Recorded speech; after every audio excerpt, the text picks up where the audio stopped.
የሊቀ ሰማዕት ቅዱስ ጊዮርጊስ አባቱ አንስጣስዮስ የተባለ ከቀጰዶቅያ አገር የሆነ መስፍን ነው። እናቱም ቴዎብስታ የተባለች ፍልስጤማዊት ናት። ይህም ቅዱስ በሕፃንነቱ አባቱ አረፈ። ዕድሜው 20 ዓመትም በሆነው ጊዜ የአባቱን ሹመት ሊቀበል ወደ ንጉሥ ዱድያኖስ ዘንድ ሄደ። ንጉሡም ጣዖት እንዲያመልኩ ሰዎችን ሁሉ ሲያስገድዳቸው አገኘው። ይህንንም አይቶ ቅዱስ ጊዮርጊስ እጅግ አዘነ። በእርሱ ዘንድ ያለውን ገንዘብ ሁሉ ለድሆች፣ ለምስኪኖች ሰጠ። ባሮቹንም ነፃ አወጣቸው። ከዚህ በኋላ በንጉሥ ፊት ቆሞ በክብር ባለቤት በጌታችን ኢየሱስ ክርስቶስ ታመነ። ንጉሡም አባበለው፣ ብዙ ቃል ኪዳንም ገባለት። እርሱ ግን አልተቀበለውም። ለመስማት እንኳን የሚያስጨንቅ ስቃይን አሰቃየው። ጌታችን ግን ያጸነዋል፣ ቁስሉንም ያድነዋል።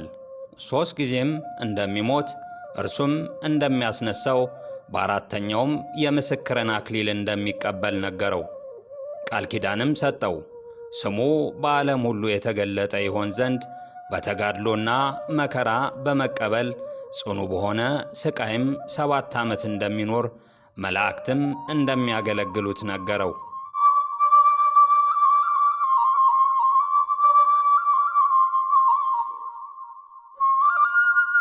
ንጉሡም ቅዱስ ጊዮርጊስ ባለመታዘዙና ባለመመለሱ እጅግ አዘነ። ስለዚህም አትናስዮስ የሚባል ታላቅ ሥራየኛ አመጣ። እርሱም መርዝን ቀምሞ በጽዋ ሞልቶ አስማት ደግሞ እንዲጠጣ ለቅዱስ ጊዮርጊስ ሰጠው። ወዲያውኑ የሚሞት መስሎት ነበር። ቅዱሱም ያንን ጽዋ ጠጣው፣ ምንም ጉዳት አልደረሰበትም። ያ መሰሬም በክብር ባለቤት በጌታ በኢየሱስ ክርስቶስ አምኖ በሰማዕትነት ሞተ። ከእርሱም ጋር ሌሎች ብዙ ሰዎች በሰማዕትነት ሙተው የሕይወት አክሊልን ተቀበሉ። ቁጥራቸውም 30,700 ነፍስ ነው። ቅዱስ ጊዮርጊስም በዱድያኖስና በሰባ ነገሥታት ፊት በቆመ ጊዜ በዚያም የተቀመጡባቸው የእንጨት ወንበሮች ነበሩ። ቅዱሱንም እኚህን የተቀመጥንባቸውን ወንበሮች እንዲበቅሉ እንዲያብቡና እንዲያፈሩ ታደርጋቸው ዘንድ ካንተ እንሻለን አሉት። በዚያን ጊዜ ጸለየ፣ እንዳሉትም አደረጋቸው። ይህንንም ድንቅ ሥራ አይተው ቁጥር የሌላቸው ብዙ አሕዛብ በጌታችን አመኑ። ከዚህም በኋላ ቅዱሱን ወስደው በጎድጓዳ ብረት ምጣድ ውስጥ አበሰሉት። አቃጥለው አሳርረውም ሥጋውንና አጥንቱን ፈጭተው አመድ አድርገው ከረጅም ተራራ ላይ በተኑት። ይህም የሆነው ጥር 18 ቀን ነው። ጌታችንም ነፍሱን ወደ ሥጋው መልሷት ዳግም አስነሳው። ወደ ነገሥታቱም ተመልሶ በክብር ባለቤት በጌታችን ኢየሱስ ስም ሰበከ። ቁጥር የሌላቸው አሕዛብ አይተው አደነቁ። በጌታችንም አምነው በሰማዕትነት ሞቱ። ነገሥታቱም ደግመው ሙታኖችን ብታስነሳ አምላክህ እውነተኛ አምላክ እንደሆነ እናውቃለን፣ በእርሱም እናምናለን አሉት። ቅዱሱም ጸለየ። ከጉድጓድም ውስጥ ወንዶችና ሴቶችን ጎልማሶችንም አስነሳቸው። እነዚያም በክብር ባለቤት በጌታችን ስም አስተማሩ፣ የገሃነምንም ወሬ ተናገሩ። ጥምቀትንም ተቀብለው ተመልሰው አረፉ።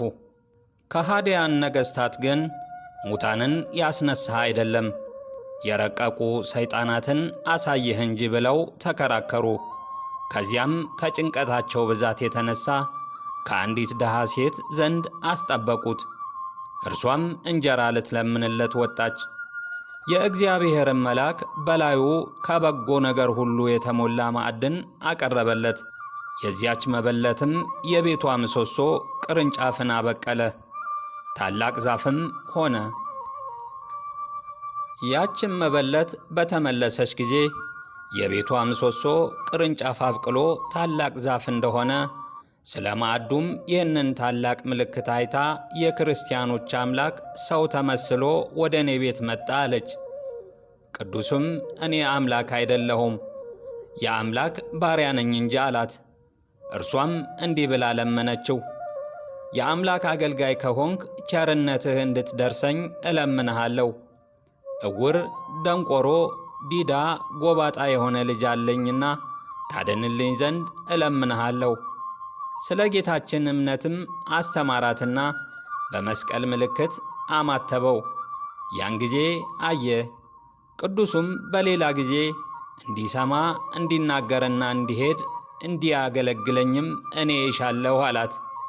በዚያን ጊዜ ንጉሡ በሀገሩ ሜዳ ውስጥ ሲዘዋወር ያችን ዛፍ አይቶ አደነቀ። ስለ እርሷም ጠየቀ። ቅዱስ ጊዮርጊስ በእርሷ ዘንድ የተቀመጠባት የዚያች መበለት የቤቷ ምሰሶ እንደሆነ ነገሩት። ንጉሡም ተቆጣ። ቅዱሱንም ከዚያ ወስዶ አስገረፈው። በመንኮራኩርም አበራዩት። ሞቶም ከከተማ ውጭ ጣሉት። ጌታም ከሞት አስነሳው። ወደ ነገሥታቱም ተመለከተ። ንጉሡም አይቶ ደነገጠ፣ ስለ ሕይወቱም አደነቀ።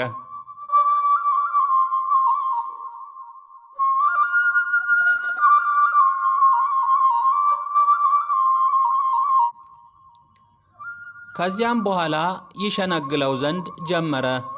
በመንግሥቱ ላይም ሁለተኛ ያደርገው ዘንድ ቃል ገባለት። ቅዱስ ጊዮርጊስም እየዘበተበት ነገ በጠዋት ለአምልኮትህ መሥዋዕት አቀርባለሁ፣ አንተም ሕዝቡ እንዲሰበሰብ እዘዝ፣ እኔ ስሰዋ እንዲያዩ አለው። ንጉሡም እውነት የሚሰዋ መስሎት ደስ አለው። ወደ ቤተ መንግሥቱም እልፍኝ አስገብቶ አሳደረው። ለጸሎትም ተነሣ። የዳዊትንም መዝሙር አነበበ። የዱድያኖስ ሚስት እለእስክንድርያ ንግሥት ሰምታ ቃሉ ደስ አሰኛት። የሚያነበውንም ይተረጉምላት ዘንድ ለመነችው። እርሱም እግዚአብሔር ዓለምን ከፈጠረበት ሰው እስከሆነበት ጊዜ የሆነውን ሁሉ ሊያስረዳትና ሊያስገነዝባት ጀመረ።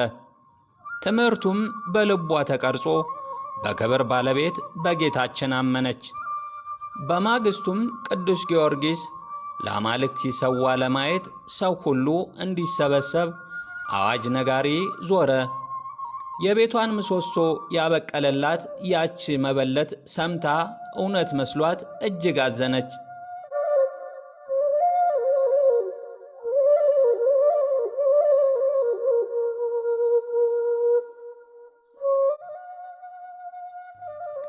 ልጇንም ተሸክማ እያለቀሰች ወጣች።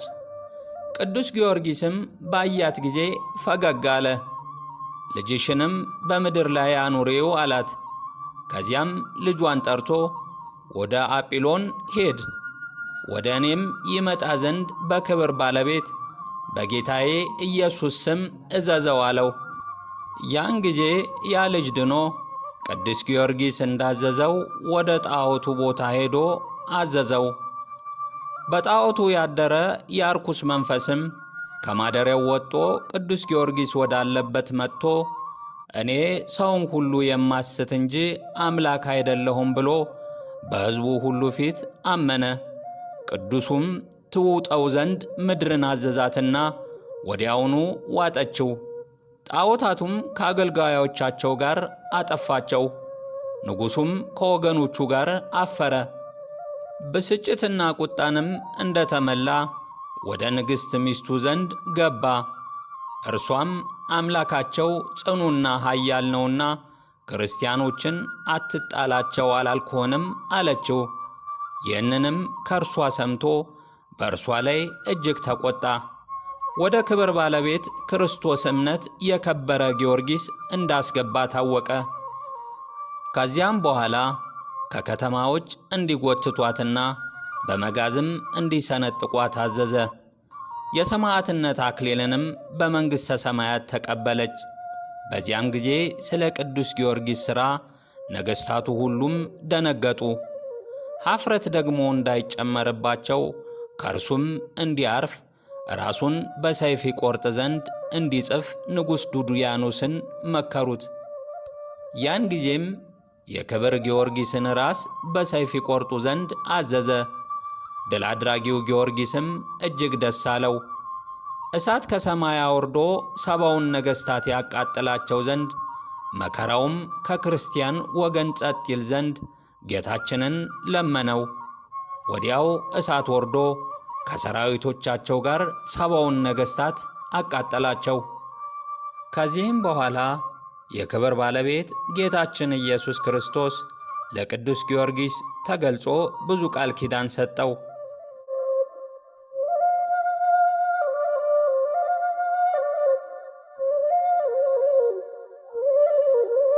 በምድር መታሰቢያን ለሚያደርግ ሁሉ እኔ ኃጢአቱን ሁሉ ደመስሳለሁ። በመከራም ውስጥ ሆኖ በባሕርም ሆነ በየብስ ወይም በደዌ በስምህ የሚለምነኝን እኔ ፈጥኜ ከመከራው አድነዋለሁ። ይህንንም ጌታችን ተናግሮ በክብር ወደ ሰማይ ወጣ። ከዚያ በኋላ ራሱን ዘንበል አድርጎ በሰይፍ ቆረጡት። በመንግሥተ ሰማያት አክሊላትን ተቀበለ። ይህም የሆነው ሚያዝያ 23 ቀን ነው። ከአገልጋዮቹም የቀሩት ሥጋውን ወስደው በልብስ ጠቀለሉት፣ ወደ ሀገሩም ልዳም ወሰዱት። ቤተ ክርስቲያንም ሰርተው በውስጧ አኖሩት። ከእርሱም ቁጥር የሌላቸው ብዙዎች ድንቆች ተአምራቶች ተገለጡ። የቅዱስ ጊዮርጊስ አማላጅነትና ተራዳይነቱ ሁላችን የክርስቲያን ወገኖችን ከሥጋና ከነፍስ መከራ ይጠብቀን ለዘላለሙ አሜን።